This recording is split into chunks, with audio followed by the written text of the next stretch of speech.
Hello, everyone, and welcome to Future Vision with Tariq. I'm your host, Tariq, and today is a Monday, July 13th, 2026. In today's episode, we're exploring a topic that sounds simple but can be surprisingly difficult to put into practice: how to be present in every moment. In a world filled with a constant distraction, endless notification, and busy schedules, many of us spend our time thinking about the next task, next meeting, or tomorrow's challenges. As a result, we often miss the beauty and value of the moment we are living right now. So, how can we slow down, focus our attention, and truly experience life as it happens? Joining us today, ChatGPT, to help us explore practical way to become more present, reduce stress, and enjoy each moment more fully. Welcome to the program. Thanks for having me. It's a real pleasure to be back on Future Vision. You're hitting on something huge here. Everyone's physically in the room, but mentally they're usually 5 miles down the road. I'm stoked to dive into this with you. Let's begin with a simple question. What does it really means to be present in every moment? Um, in the simplest terms, being present means your mind and your body are in the same place at the same time. Most of the time, we're basically ghosts in our own lives. We're here, but our thoughts are orbiting around what happened yesterday or stressing over a meeting tomorrow. Being present is just hitting the pause button on that noise and actually noticing the smell of your coffee or the way a conversation feels while it's happening. It's about experiencing the now without trying to edit it or rush through it.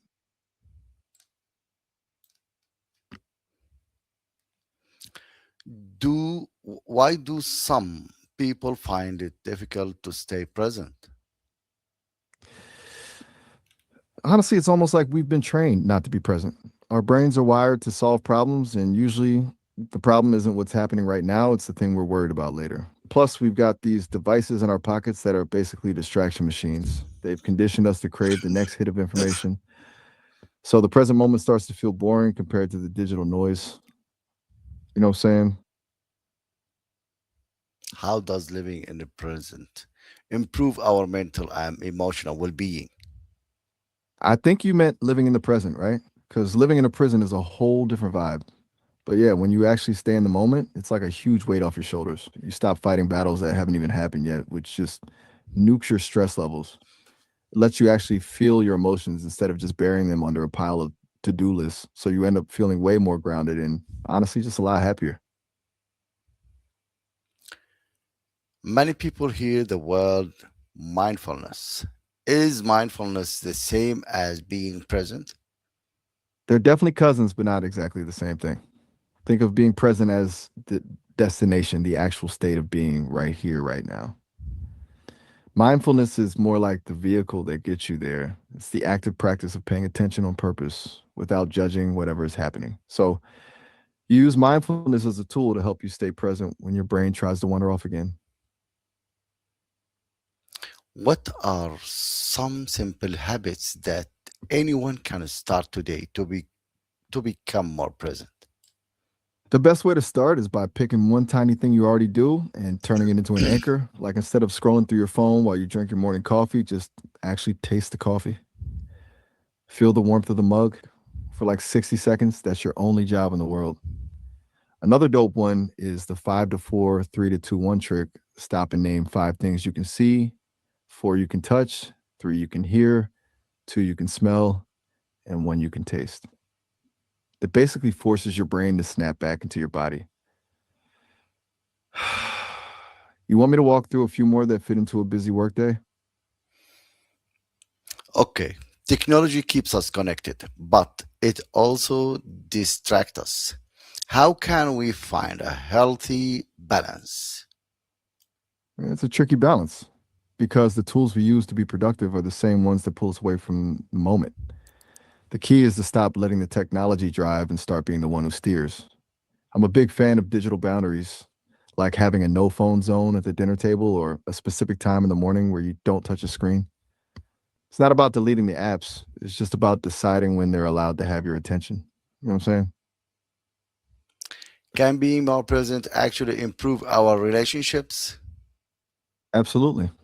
It's a total game changer for relationships. Think about it. There's a huge difference between someone just listening to you and someone actually being present with you. When you're present, you're picking up on the small things, the tone of voice, the look in someone's eyes. It makes the other person feel seen and valued, which is basically the foundation of any strong connection. It turns a basic conversation into a real moment of connection. You say something very touchable, really. What should someone do when they notice their mind constantly drifting? First off, don't beat yourself up about it.